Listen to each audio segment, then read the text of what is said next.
Inside here, inside this structure inside here, we are brooding chickens. We are brooding our layer breeders. It's a replacement stock. It's going to replace the birds that are inside. It's quite hard to see because of the sun. But over there in the background, we have a huge chicken house that once had 10,000 layer parent stock. We culled 3,000 of them, so we're left with 7,000 over there. And at some point, they're going to, retire and get out of production.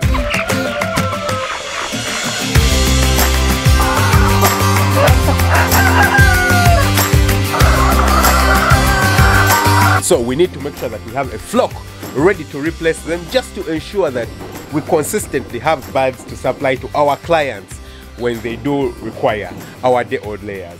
So inside this structure over here, we have our layer breeders, and from the day they came in, I haven't shared a single video about them. And hey, I now know we are quite some time into the brooding process, but better late than never, right? So let's get in and I'll show you guys our layer breeders that are inside this house. Okay, so as we get in, we'll need to step in our food dip.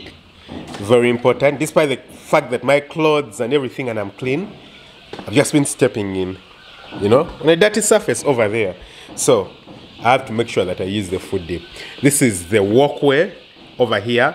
Here you can see the charcoal that we've been using to brood. Yeah. Here we had some pallets that we stored. These were simply pallets that were used when we were bringing in the birds. And inside here, we just open this door. You can see our layer breeders. Here we go. Yeah. So these are our layer breeders.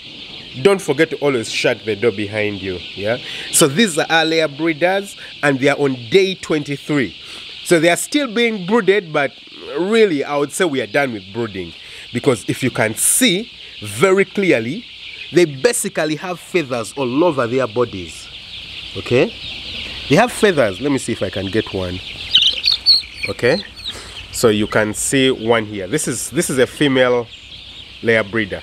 Yeah, this is a female, and you can see that it has feathers all over its body. Maybe just a bit of the head is left to get something. Yeah, so I put it down, and over here you can see what a male looks like. So that's a male one, darker in color, and you can see that the comb has already started developing a bit quicker compared to the females that you see over there. The females have smaller combs, the males over here have bigger combs, and the males are always more inquisitive than the females, so the males always come closer compared to the females. Of course, there is less males because you just need a ratio of maybe 1:8 or 1:9 males. You can even do 1:10. So this is our brooding area, and for brooding we specially adapted the chicken house, as you can see. Earlier, before this had been a place where cattle live. I believe I've shared a video when we are preparing this area to receive these birds. Yeah, so cattle used to live here, but then we built up the sides on the wall over here, as you can see, 1.5 feet high, then adapted the sides to make sure that we have enough air coming in.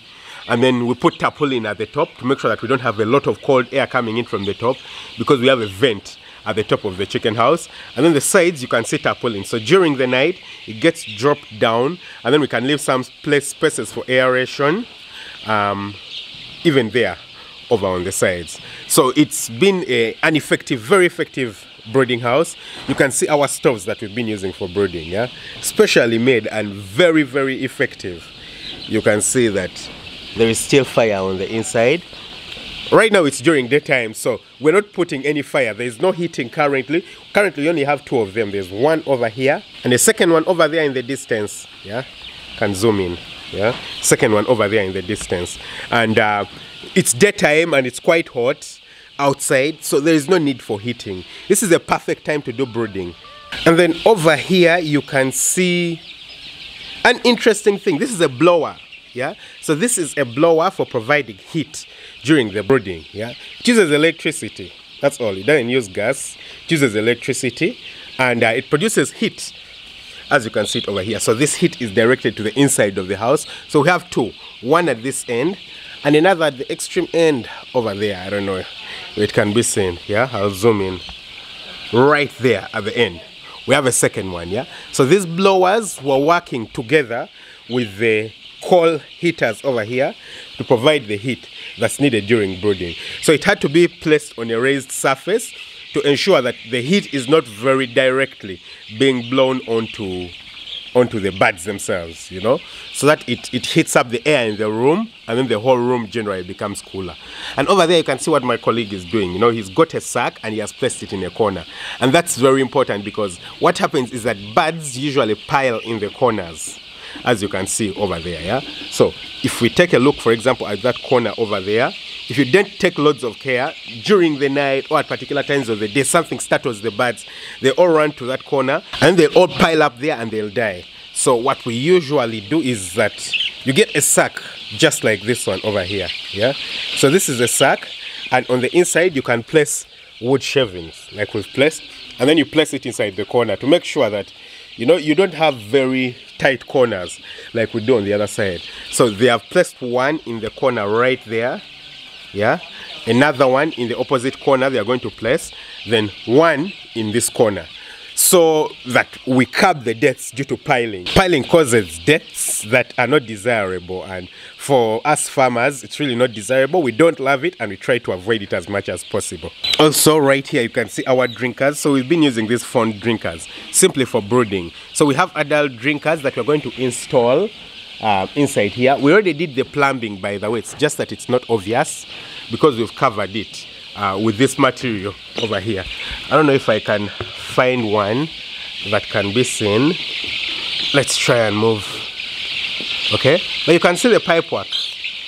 You can see the dark pipe over there. Yeah, so it moves just over the tarpaulin at the roof, and the pipelines are moving all through. So we just need to bring the drinkers and install them downwards. So these birds have made 23 days old. They are 5,000. So they have really filled up this space. So we need to expand. So beyond the tarpaulin at the end over there, we do actually have space. So we're going to push it through to the other side, take the birds over there, install the drinkers here.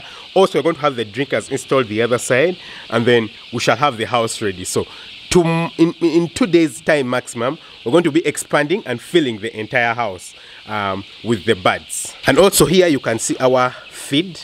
Yeah, these are our feeders and this is our feed. This is feed made by us right here on the farm, because buying feed would be very, very expensive, you know. So we do mix the feed ourselves right here on the farm. Of course we do buy the raw materials, a lot of the raw materials, but we do mix it ourselves. These are chick plates, and again, like I've said, it's high time that we got done with these chick plates. Yeah, so very soon we're going to be moving from them and using the adult ones. You can see the kind of litter that we have. It's really, really good litter. These are wood shavings from pine, very absorbative. You can see them right here. You know, they are dry. They soak any kind of fluid that falls into them very well. The chickens love them. You can see one chick over here scratching. Yeah, they love scratching on them. They're not so hard, and they're comfortable enough, and they can absorb a lot of the liquid that spills over in the house. So they are perfect. Of course, starting out we did have brooder paper, but right now that's not necessary, considering the birds have grown up and brooder paper is not necessary at all.